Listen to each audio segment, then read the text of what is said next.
Nara లోకేష్‌కు Telugu Desam party ఇచ్చుకునే elevation కంటే, వాళ్ళు చేసుకునే ప్రచారం కంటే, లేదు మొత్తంగా కూటమి పార్టీలన్నీ కలిసి ఇచ్చే పబ్లిసిటీ కంటే, వైఎస్ఆర్ కాంగ్రెస్ పార్టీ ఎక్కువ పబ్లిసిటీ ఇస్తుంది.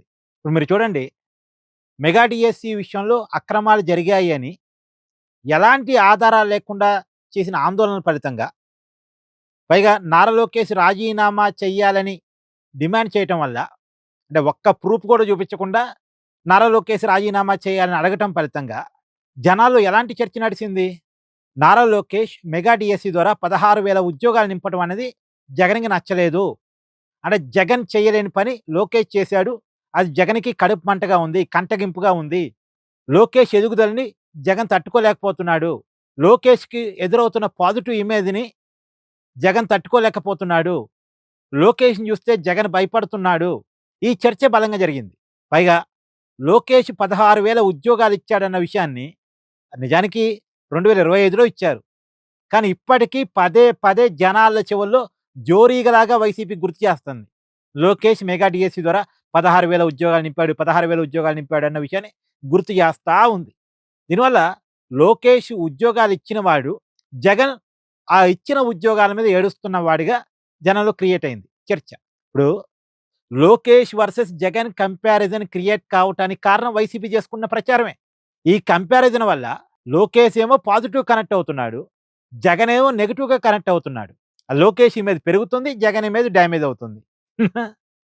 అంటే వైసీపీ ఇన్నాళ్ళు చేసిన పోరాటంలో వైసీపీకి నెగెటివ్ అయింది. లోకేష్‌కి పాజిటివ్ అయింది. అదే నిజమైన ప్రజా సమస్య మీద చేస్తే అక్కడ బాధితులున్నారు, సమస్య ఉంది, అంతా నిజం అనుకుంటే అప్పుడు నిజంగే ప్రభుత్వానికి బ్యాడ్ అవుద్ది, లోకేష్‌కి బ్యాడ్ అవుద్ది, చంద్రబాబు బ్యాడ్ అవుద్ది, పవన్ కళ్యాణ్ బ్యాడ్ అవుద్ది, జగన్ హీరో కావడానికి అవకాశం ఉంటది. కానీ ఇది నిజమైన ప్రజా సమస్య గాదు. అసలు సమస్యే గాదు. ఇక్కడ సమస్య లేదు. సమస్య ఉంది అంటానికి ఆధారం లేదు. పైగా బాధితులు లేరు. మేము నష్టపోయామని చెప్పుకునే వాళ్ళు ఎవరు లేరిక్కడ. అలా లేనప్పుడు పైగా 16,000 మందికి వచ్చింది కళ్ళ ముందు కనపడుతున్నప్పుడు హ్మ్. దాని మీద ఆందోళన చేస్తే ఏం ప్రయోజనం అండి? ప్రయోజనం కాకపోగా నిష్ప్రయోజనం, నష్టం. ఇప్పుడు అదే వైసీపీ ఫేస్ చేస్తుంది. ఆ నష్టమే ఫేస్ చేస్తుంది. వైసీపీకి నష్టం, కూటమికి లాభం. వైసీపీకి అంటే జగన్‌కి నష్టం, లోకేష్‌కి లాభం. ఇప్పుడు అదే జరిగింది. లోకేష్ విషయంలో వైసీపీ విపరీతమైన పబ్లిసిటీని ఈ మెగా డీఎస్సీ విషయంలో ఆందోళన చేసే క్రమంలో ఇచ్చింది. ఇప్పుడు లోకేష్‌ని ఒక ఈ ఉద్యోగాలు ఇచ్చేవాడిగా ఇంకొక విషయం ఏందంటే, ఇప్పుడు ఉద్యోగాలు పొందిన 16,000 మందిని వైసీపీ పదే పదే అవమానించడం వల్ల వాళ్ళందరికీ, వాళ్ళ కుటుంబాల్లో ఉన్న వాళ్ళందరికీ గూడా వైసీపీ అండ్ జగన్‌మోహన్ రెడ్డి ఒక విలన్‌గా కనిపించే పరిస్థితి. ఇప్పుడు ఆళ్ళందరికీ ఆటోమేటిక్‌గా లోకేష్ ఒక హీరోగా కనిపించే పరిస్థితి. లోకేష్ హీరో మాత్రమే కాదు, వాళ్ళకి దేవుడు కూడా ఇప్పుడు.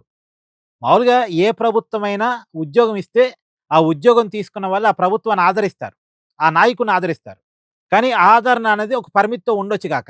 కానీ జగను ఆ ఉద్యోగాలు పొందిన వాళ్ళని పదే పదే అవమానించడం ద్వారా, వాళ్ళు జగన్ మీద ఉన్న కోపంతో, జగన్ అడ్డుకుంటున్నా సరే లోకేష్ మాకు ఉద్యోగాలిచ్చాడు అనే దాంట్లో నుంచి ఇప్పుడు లోకేష్‌ని ఒక దేవుడుగా చూస్తున్నారు. లోకేష్‌ని ఒక దేవుడుగా చూస్తున్నారు. సో, ఈ 16,000 కుటుంబాల్లో లోకేష్‌ని ఒక దేవుడిగా నిలబెట్టింది జగనే. పైగా ఈ 16,000 మంది కాముగుంటారా? 16,00,000 మంది చెప్తారు. మాకు ఉద్యోగాలిచ్చింది లోకేషు. మా ఉద్యోగాల మీద పడి ఏడిచింది జగను అని జెప్పేసి. సమాజంలో ఒక చర్చను తీసుకెళ్తారు వీళ్ళు టీచర్లు. టీచర్లు గావచ్చు, వీళ్ళ కుటుంబాలు గావచ్చు.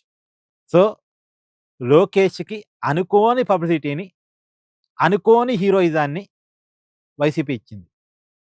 ఏమంటారు? కామెంట్ జేయండి.